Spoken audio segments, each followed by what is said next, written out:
Salut à tous, d'habitude vous voyez sur 4 roues, cette fois-ci on en enlève 2 et je vais rouler sur cette moto, une Yamaha YZ 250 de 1994 et je vais me lancer le défi de participer à la course la plus légendaire sur sable, c'est-à-dire l'Enduropal du Touquet dans la catégorie Vintage. Mais pour commencer, on retourne quelques semaines en arrière quand j'ai découvert ma moto. C'est parti. Bon allez on y va, on va faire de la moto, suivez-moi.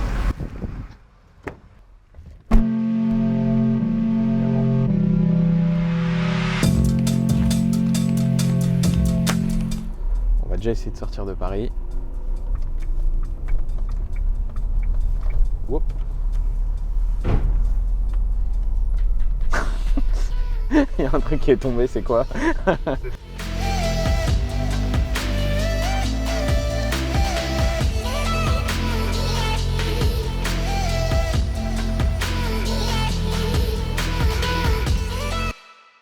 Bon ça y est, c'est le grand jour. Je vais enfin découvrir la moto, la Yamaha YZ 250 avec laquelle je vais faire ce projet Touquet. J'avais un peu dans un coin de ma tête depuis un moment, mais là depuis quelques jours, il y a Stéphane qui m'a vraiment chauffé à réaliser ce rêve. On va dire que c'est un rêve parce que dans la vie j'ai des objectifs, mais celui-là c'était un rêve parce que je pensais pas pouvoir le réaliser et j'ai hâte de découvrir la moto. Bon allez, on est enfin arrivé. Ça va? Salut Valentin. Voici donc Stéphane.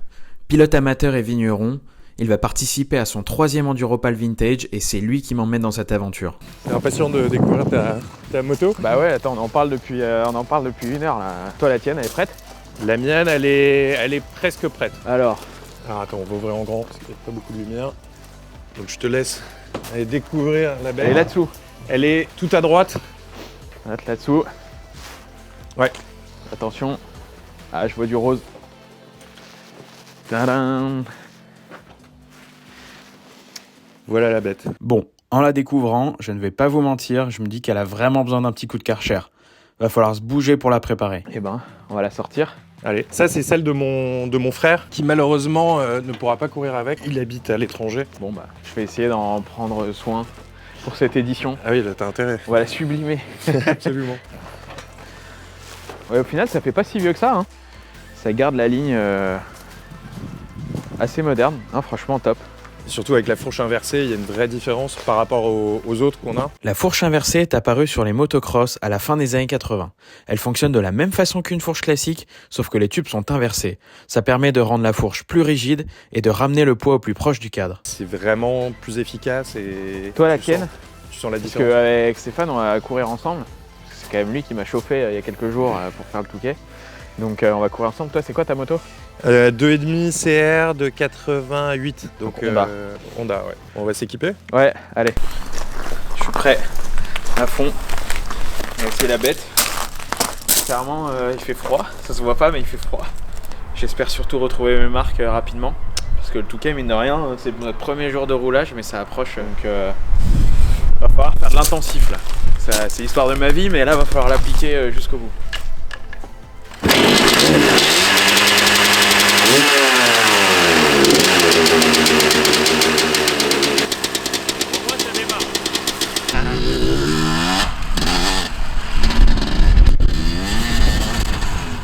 Et voilà, mes premiers tours de roue avec la YZ. Quel kiff de remonter sur une motocross, ça faisait plus de 10 ans que ça ne m'était pas arrivé. Pas de sable pour le moment, mais cette découverte sur terre me permet de mieux comprendre la moto. Ça marche fort quand même une 250 de temps.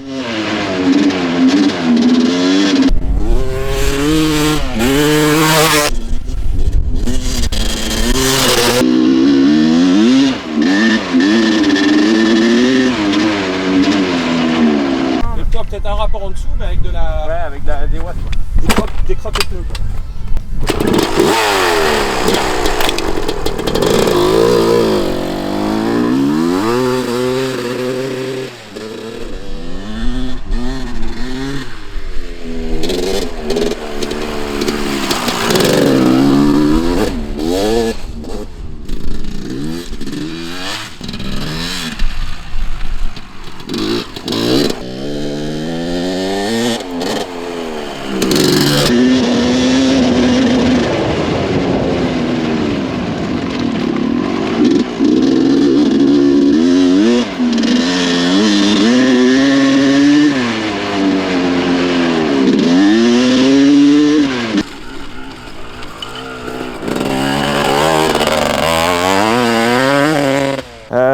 C'était une découverte, franchement. Déjà, ça fait vachement de bien de retourner sur une deux roues, sur une motocross en plus.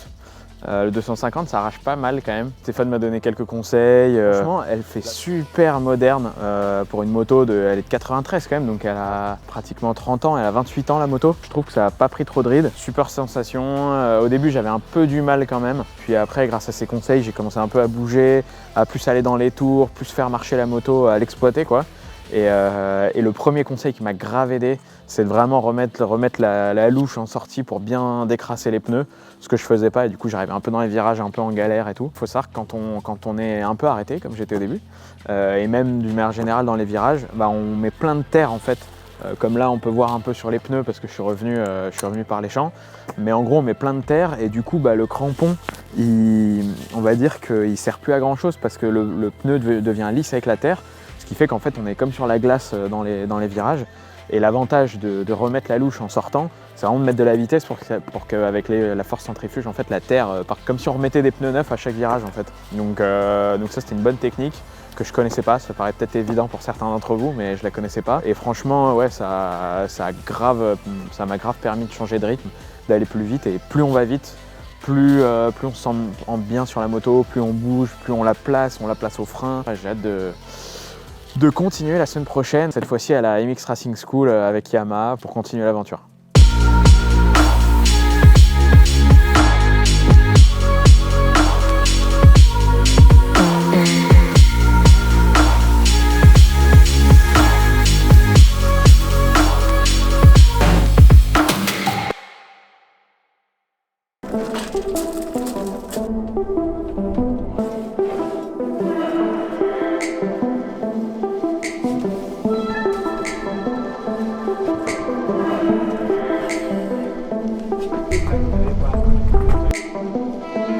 Avec la MX Racing School, là on va rentrer dans le dur avec les techniques, tout ça, vraiment rentrer dans le gros apprentissage du motocross, donc on y va.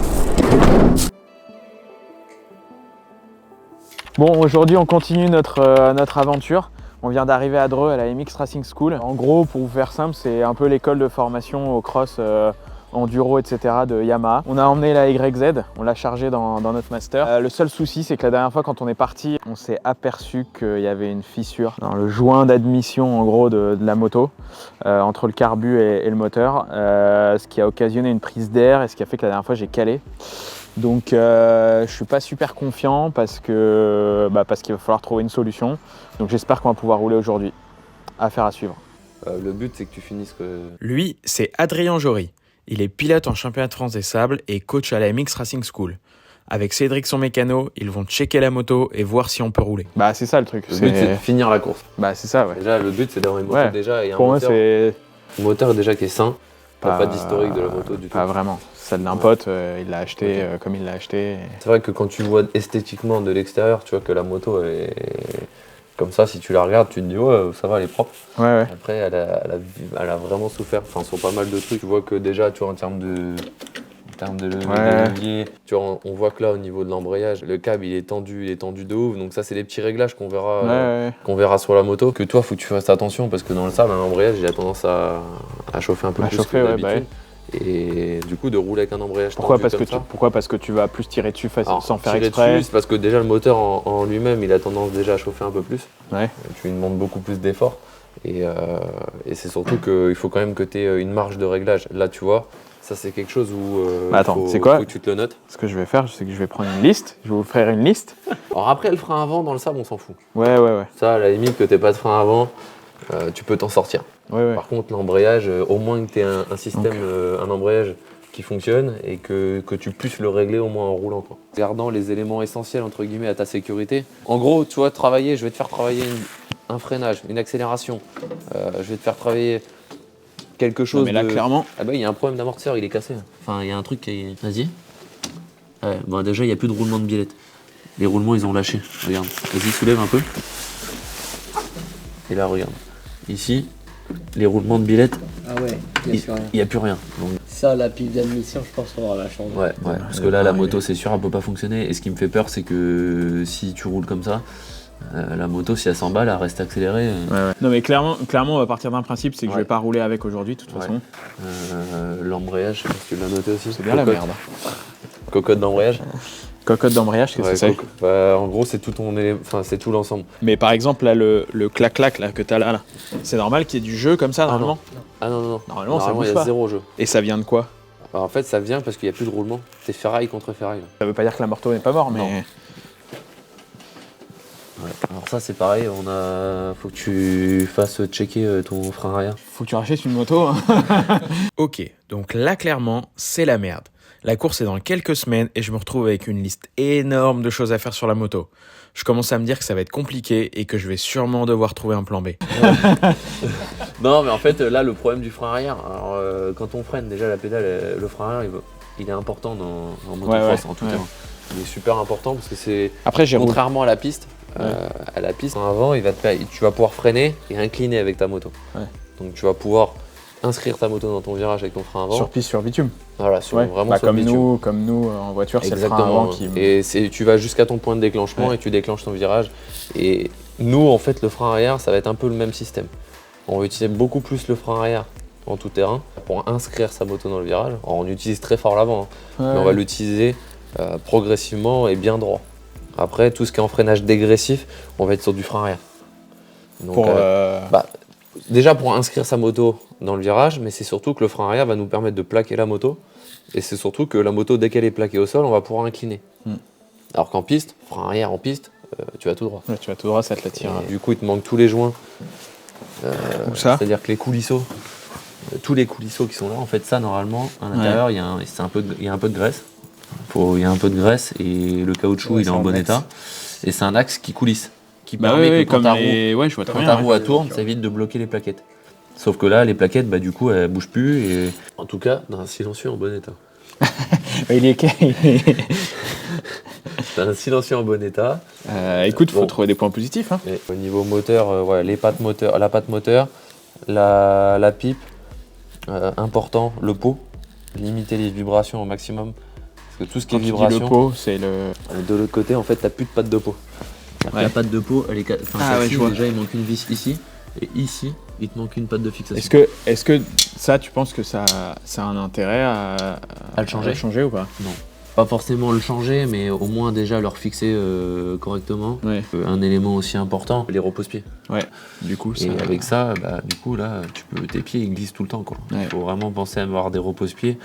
Là, ils sont en négatif, ils descendent vers le bas. Ouais, c'est ça. Il faut au moins que tu aies des repose-pieds qui soient au moins droits Et un peu plus larges et surtout avec du grip. Le plus important, c'est du grip. J'ai déjà mis, moi, sur ma liste en tant que pilote, on va dire, j'ai mis les 2 cale-pieds et je trouve que le sélecteur, il fait la gueule aussi. Ouais, pédale de frein, on voit qu'il n'y a plus de frein, que le liquide il est tellement vieux qu'il n'y a plus rien qui fonctionne. Donc on peut rajouter repose-pied, frein arrière à réviser complet, patte moteur et les pattes d'échappement. Je te dirais même faire restaurer tes radiateurs si c'est possible. Tu vois toutes tes ailettes. Ouais. Les ailettes en fait elles sont toutes bouchées, elles ont toutes été pliées par soit un Karcher trop proche ou quelqu'un qui a frotté, qui a voulu nettoyer avec quelque chose. Et le problème c'est que là il n'y a plus d'air qui passe, donc ton moteur il refroidit plus. Donc au Touquet c'est important d'avoir un moteur qui refroidit super bien. Le liquide bon, il y en a, déjà c'est bon signe. C'est bon signe. C'est celui d'origine ça. C'est celui d'origine. Celui d'origine, on pourrait mettre tu pourrais augmenter le tarage du bouchon.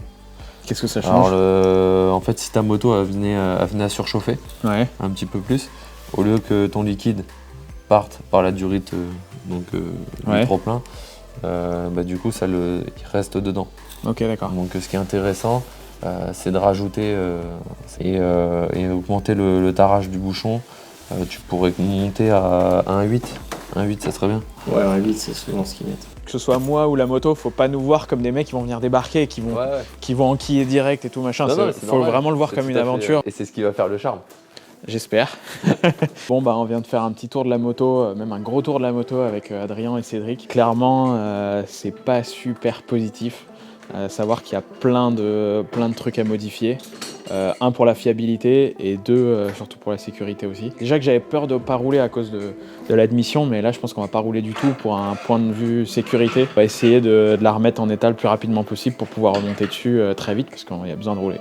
Ce qui est cool c'est que je pense que mine de rien il y a beaucoup de personnes qui peut-être achètent une moto en se disant qu'elle est top, qu'elle est belle et tout. Moi franchement quand je l'ai vue celle-là, je me suis dit elle est magnifique, hein. Franchement elle est nickel et tout. Et en fait, bah voilà, quand tu veux faire de la course, quand tu veux faire de la compète, faut un peu se pencher sur le sujet et il y a beaucoup de points à checker. Au final, ça c'est un point que je retrouve dans le sport auto, c'est qu'il y a beaucoup de listes de choses à faire, comme sur les voitures. Et pour que ce soit fiable et compétitif, faut les mettre nickel. De toute façon, il n'y a pas le choix en fait. Dans tout sport mécanique, il y a sport, mais il y a surtout mécanique. Et il faut que la mécanique suive, sinon c'est pas possible, quoi. Sinon c'est pas possible. Bon, malgré cette désillusion de dernière minute, j'espère que vous aurez aimé ce premier épisode du défi Touquet. Clairement, j'aurais aimé vous montrer plus de roulage, mais ça n'a pas été possible. Donc je vous donne rendez-vous très vite pour la rénovation de la moto. Et puis du coup, on le roulera après. Donc voilà, je vous donne rendez-vous très vite sur la chaîne MyGasoline. Bon, on est sur la route de la dernière chance. On va voir cette YZ. Bon, là avec Ben, on vient de démonter la moto. Déjà, good news, c'est une bonne batte.